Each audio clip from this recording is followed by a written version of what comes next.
देवेंद्रजी, आपलं स्वागत आहे एबीपी माझाच्या या माझा विजनमध्ये आणि आपलं अभिनंदन.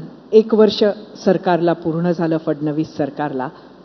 तुम्ही 10 मार्कांमधनं किती मार्क द्याल तुमच्या परफॉर्मन्सला? कुठलाच विद्यार्थी परीक्षेचे मार्क स्वतः देऊ शकत नाही, ते परीक्षकांनीच द्यायचे असतात. आमचे परीक्षक जनता आहे, आमचे परीक्षक तुम्ही आहात, माध्यमं आहेत. पण मी साधारणपणे अनेक माध्यमांनी वर्षपूर्तीच्या निमित्ताने सर्वे केले, काहींनी अजून वेगवेगळ्या पद्धतीनं आमचं मूल्यमापन केलं. ते ओव्हरऑल मूल्यमापन बघितल्यानंतर आम्ही मेरिटमध्येच पास झालो आहे असं मी म्हणू शकेन.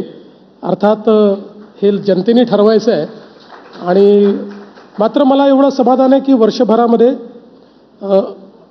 एक जो आम्हाला एक कोर्स सेट करायचा होता तो मात्र आम्ही निश्चितपणे करू शकलो आहोत.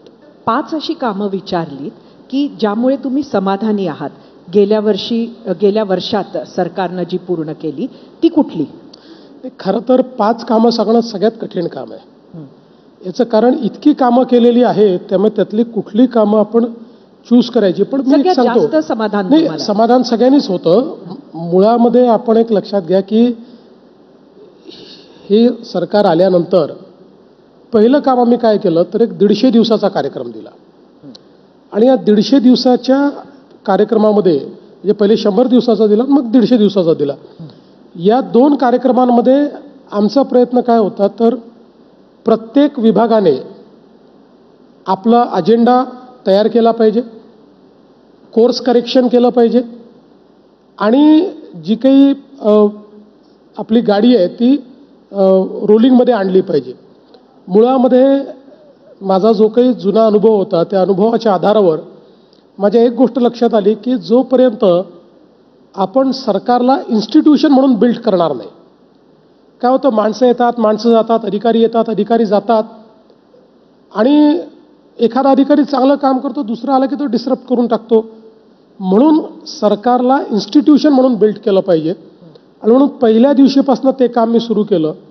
आज मी हे सांगू शकतो की ते काम अतिशय नीट चाललेलं आहे आणि जवळपास 50-60% आम्ही ते काम पूर्ण केलं आहे. पुढचं 40% कामही येत्या काळात पूर्ण करू. एकदा इन्स्टिट्यूशन म्हणून जर सरकार बिल्ड झालं तर कुठलंही काम आपल्याला वेगानं करता येतं आणि म्हणून तो प्रयत्न आपण केला. हे करत असताना मग वेगवेगळ्या विभागांमध्ये स्पर्धा देखील झाली आणि त्या स्पर्धेमध्ये विभागांनी 3-3, 4-4 वर्ष जी कामं होत नव्हती ती कामं 100 दिवसात करून दाखवली, 150 दिवसात करून दाखवली. आणि आम्ही पहिल्यांदा असं केलं की विभागांना सांगितलं तुमचा पेपर तुम्ही सेट करा, तुम्ही ठरवा की 100 दिवसात काय करणार आणि 150 दिवसात काय करणार. आणि त्यांनी ठरवल्या याच्यावरच आम्ही त्यांचं मूल्यमापन केलं. पण मला सांगताना आनंद वाटतो की खूप चांगलं काम त्याच्यामध्ये झालेलं आहे. आणि आता एकीकडे इन्स्टिट्यूशन म्हणून बिल्ड करत असताना वेगवेगळी जी क्षेत्र आहेत, इन्फ्रास्ट्रक्चरचं क्षेत्र आहे त्याचा पेस आम्ही अजून वाढवलेला आहे, शेतीचं क्षेत्र आहे.